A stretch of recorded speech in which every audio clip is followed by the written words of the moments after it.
What's up guys, so this is going to be my arm workout explained. It is a science-based arm workout. I'm not just randomly doing reps and sets for no reason. There is like method behind my madness, anecdotal and science-based.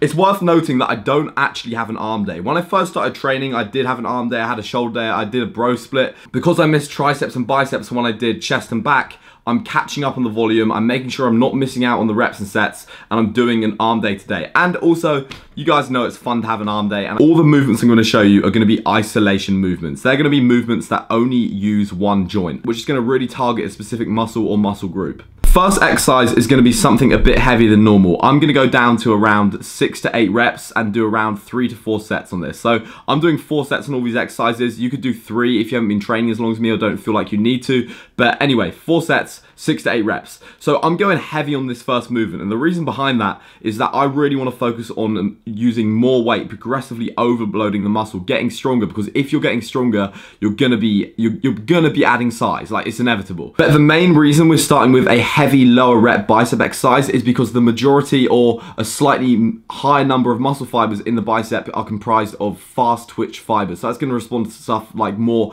explosive, heavier movements better than, let's say, doing lots of reps at a really light weight. So we mix it up, we put both things in, we kind of want to hit everything, but we start with the heavier weight at lower reps because you're going to be stronger at the start of the workout. You're going to be less fatigued, you're going to be less tired, so we get the heavier work out of the way first. On the very last set, I will go to failure on this exercise. I'm cheating some of the reps a little bit towards the end. You can see I'm kind of like bumping them up a little bit, but I'm cheating some of the reps to get the weight up. And then when I lower the weight down, I'm really focusing on getting it down and that eccentric movement, just because the eccentric part of the movement, when you're lowering the weight down, is incredibly important when it comes to maximizing stimulus. We really want to apply stimulus to these muscles to make them grow. So doing these eccentric movements, either through cheating the weight up a little bit or getting a training partner to help you lower it down to like do those negatives, is very, very, very, very important. As a rule of thumb, in terms of my bicep training and my tricep training, is I try and hit all different grips. So my hands, I'm going to be palms up, palms down, palms by my sides.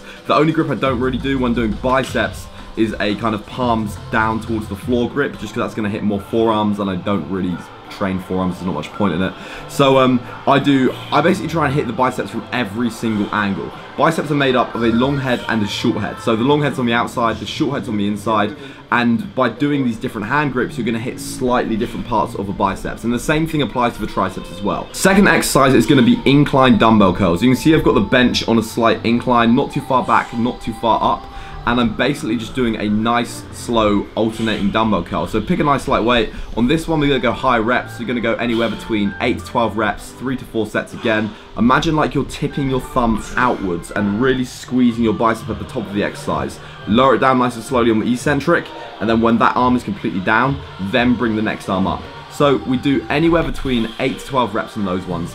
And again, it's really important to focus on squeezing your bicep. Really imagine the muscle squeezing and squeeze it hard at the top and let it down nice and slowly. Again, the reason for these is that you're going to hit a slightly different part of your arm depending on how your shoulders are positioned. So on the first exercise, when we're doing the dumbbell curls, our shoulders are forwards. We're going to be hitting a different head of the bicep because our shoulders are in that position. So when we're leaning back on the incline bench, our shoulders are going to be backwards, and we're going to be hitting a slightly different region of the bicep again. Another thing is the way that the load is applied to your bicep.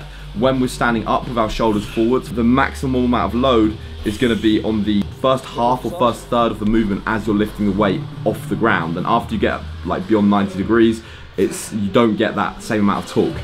So on the incline exercise, the maximum amount of load on the arm is going to be on the last half of the movement, so after 90 degrees or the last 2/3 of the movement. Third exercise, we then go on to triceps.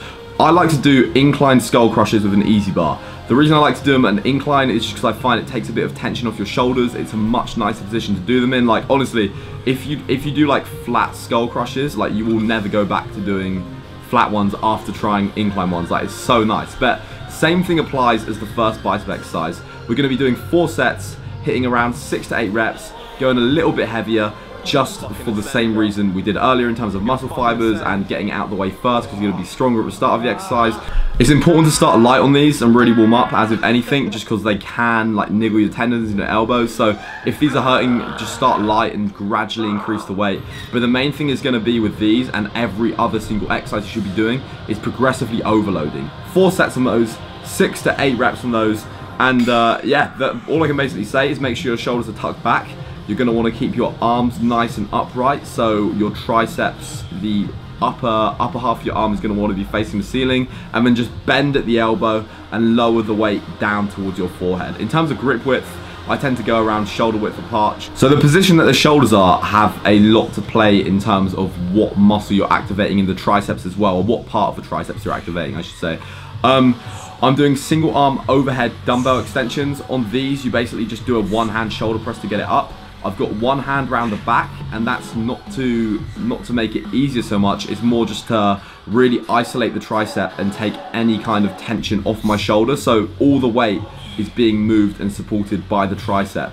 I'm going to do around 3 to 4 sets of those, 8 to 12 reps, and then on the last set, I'm going to go to absolute failure and like really try and screw myself up. So again, like the shoulder position is worth noting on this. Shoulders are back, so I'm going to be hitting a slightly different region of the tricep. Then on the next exercise, we're going to do a different shoulder position and a different hand grip as well. One of the good things about dumbbells versus cables is that on dumbbells, you're going to get a maximal amount of load at a very specific part of the movement, whereas cables, it's going to be relatively constant. You're going to get constant tension throughout the movement. So it's good to use both, and that's why I implement both in my workouts. So what I'm doing now is a underhand grip. My palms are facing up to the ceiling. I'm hitting triceps. I'm going to do a pull down.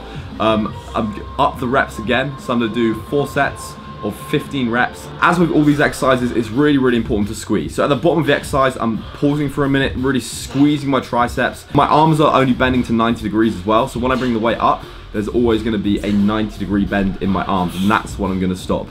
Next exercise, I'm supersetting this tricep and bicep exercise. It's going to be hammer curls on the cable. So I'm doing hammer curls with the ropes. And as you can see, main thing is on these ones is to really focus on stretching out all bicep exercises, right? You're going to want to fully contract the muscle. So at the bottom, you want your arms to be basically fully straightened, so you're getting a full range of motion and a full contraction on the muscle. 3 to 4 sets. 15 reps on that one, and then if you want to, you can throw in things like a drop set where you go to failure and drop the weight. Like, I'm a big fan of drop sets, and that's pretty much arms. Let me know if you want to see any more of these on my training and stuff, and peace out, love to bits, goodbye.